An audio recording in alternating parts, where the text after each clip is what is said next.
ಎಲ್ಲರಿಗೂ ನಮಸ್ಕಾರ. Welcome back to my YouTube channel. Bigg Boss Kannada season 10 live updates ಇದಾಗಿರುತ್ತೆ.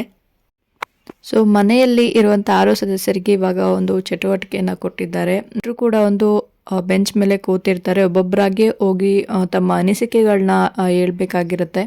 ಅದು ಯಾವುದ್ರ ಬಗ್ಗೆ ಅಂತ ಸರಿಯಾಗಿ ಅವರು ತೋರಿಸೋದಿಲ್ಲ, ಸೌಂಡ್ನ ಮ್ಯೂಟ್ ಮಾಡಿರ್ತಾರೆ. ಬಟ್ ಕಾರ್ತಿಕ್ ಅವರು ಹೋಗಿ ಮಾತಾಡುವಾಗ ಸಂಗೀತ ಅವರು ತುಂಬಾ ಕೋಪ ಮಾಡ್ಕೊಂಡಿರ್ತಾರೆ. ಹಾಗೆ ಕಾರ್ತಿಕ್ ಅವರು ಕೂಡ ತುಂಬ ಸಿಟ್ಟಲ್ಲಿ ಮಾತಾಡ್ತಾ ಇರ್ತಾರೆ. ಹೀಗೆ ಇವರು ಮಾತಾಡುವಾಗ ಸಂಗೀತ ಅವರು ಕೂಡ ತುಂಬ ಸಿಟ್ಟಲ್ಲಿ ವಾದ ಮಾಡ್ತಾ ಇರ್ತಾರೆ. ಕಾರ್ತಿಕ್ ಅವರು ಅದಕ್ಕೆ ವಾದ ವಿವಾದ ಇಬ್ಬರ ಮಧ್ಯೆ ಚೆನ್ನಾಗಿ ನಡೆದು ಇಬ್ಬರು ಕೂಡ ಸಿಟ್ಟಲ್ಲಿರ್ತಾರೆ. ಈ ಚಟುವಟಿಕೆ ಮುಗಿದ ಮೇಲೆ ಕಾರ್ತಿಕ್ ಅವರು ಒಬ್ಬರೇ ಹೋಗಿ ಬೀನ್ ಬ್ಯಾಗ್ ಮೇಲೆ ಕೂತಿರ್ತಾರೆ. ಯಾರ ಜೊತೆನೂ ಮಾತಾಡ್ತಾ ಇರೋದಿಲ್ಲ. ತುಂಬ ಲೋನ್ಲಿಯಾಗಿ ಒಬ್ಬಂಟಿಯಾಗಿ ಕಾರ್ತಿಕ್ ಕಾಣಿಸ್ತಾ ಇರ್ತಾರೆ ಅಲ್ಲಿ ಹೋದಾಗ. ಕಾರ್ತಿಕ್ ಅವರು ಕೂತಿರೋದನ್ನು ನೋಡಿದ್ರೆ ಏನೋ ತುಂಬ ಮಾತುಗಳೇ ನಡೆದಿದೆ ಸಂಗೀತ ಮತ್ತು ಕಾರ್ತಿಕ್ ಮಧ್ಯದಲ್ಲಿ ಆ ಒಂದು ಚಟುವಟಿಕೆ ನಡೆಯುವಾಗ ಅಂತ ನಾವು ಗಮನಿಸ್ಬೋದಾಗಿದೆ. ಇದಾದಮೇಲೆ ನೈಟ್ ಒಂದು ಚಟುವಟಿಕೆಯನ್ನು ಕೊಡ್ತಾರೆ.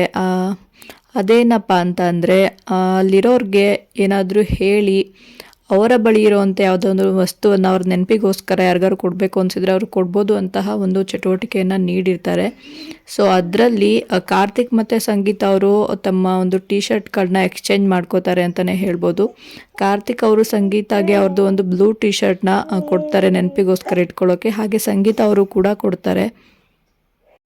ಹೀಗೆ ಈ ಚಟುವಟಿಕೆ ಮುಗಿದ ಮೇಲೆ ಮನೆಯಲ್ಲಿರುವಂತಹ ಎಲ್ಲ ಸದಸ್ಯರಿಗೂ ಕೂಡ ಒಂದು ಡಿನ್ನರ್ ನೈಟ್ ಥರ ಅರೇಂಜ್ ಮಾಡಿರ್ತಾರೆ. ಒಂದು ಪಾರ್ಟಿ ಥರ ಅರೇಂಜ್ ಮಾಡಿರ್ತಾರೆ ಹೊರಗಡೆ ಗಾರ್ಡನ್ ಏರಿಯಾದಲ್ಲಿ. ಇದು ಕೊನೆ ಫಿನಾಲೆ ವೀಕ್ ಅಂತ ಅರೇಂಜ್ ಮಾಡಿರೋದಾ ಅಥವಾ ವಿನಯ್ ಅವರು ಕೇಳಿದಂತಹ ಒಂದು ವಿಶ್ಗೋಸ್ಕರ ಈ ಥರ ಅರೇಂಜ್ ಮಾಡಿದ್ದಾರಾ ಅಂತ ಸರಿಯಾಗಿ ಗೊತ್ತಾಗಿಲ್ಲ.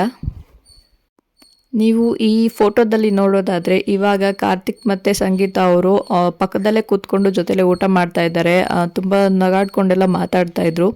ಸೊ ಆ ಒಂದು ನೆನಪಿಗೋಸ್ಕರ ಏನಾದರೂ ಒಂದು ಗಿಫ್ಟನ್ನು ಕೊಡುವಂತಹ ಒಂದು ಚಟುವಟಿಕೆ ಆದಮೇಲೆ ಇವರಿಬ್ಬರು ಚೆನ್ನಾಗಿ ಮಾತಾಡ್ತಾ ಇರೋದನ್ನು ನಾವು ನೋಡ್ಬೋದಾಗಿದೆ. ಸೊ ನಿಮಗೆ ಈ ಸೀಸನ್ ವಿನ್ನರ್ ಯಾರಾಗಬೇಕು ಅಂತ ನೀವು ಅನ್ಕೋತೀರಾ ಅನ್ನೋದನ್ನು ಕಮೆಂಟ್ ಮಾಡಿ ತಿಳಿಸಿ. ಸೊ ವಿಡಿಯೋ ಇಷ್ಟ ಆಗಿದ್ದರೆ ವಿಡಿಯೋಗೆ ಒಂದು ಲೈಕ್ ಮಾಡಿ. ಹಾಗೆಯೇ ನನ್ನ ಚಾನಲ್ನ ಪ್ಲೀಸ್ ಸಬ್ಸ್ಕ್ರೈಬ್ ಮಾಡ್ಕೊಳ್ಳಿ.